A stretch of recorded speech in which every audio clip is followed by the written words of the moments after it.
యూజువల్గా దీన్ని ఎవరు ఒక సిమ్టమ్గా గుర్తించారనమాట మిగిలిన ఇతర సిస్టమ్ ఆఫ్ మెడిసిన్స్లో.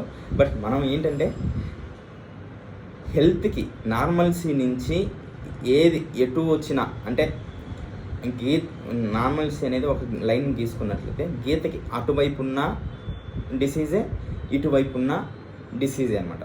సో ఇది ఎలా ఉంటుందంటే, ఇప్పుడు ఏజ్కి రిలేటెడ్గా డెవలప్మెంట్ లేకపోవడం అనేది డిసీజ్ అని అందరూ చెప్తుంటారు. డ్వార్ఫిష్నెస్ అంటారు, మెంటల్ రిటార్డేషన్ అంటారు, లేదంటే వాళ్ళకి మైల్ స్టోన్స్ లేట్గా వస్తూ ఉండటం, మాటలు లేట్గా రావటం, లేదు ఇలాంటివి నడక లేట్గా రావటం, ఇలాంటివన్నీ ఉంటాయి.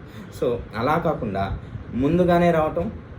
ఐ థింక్ మొన్న ఎప్పుడో ఒకసారి 2 పళ్ళతో బాబు పుట్టాడు అని చెప్పడం జరిగిందనమాట.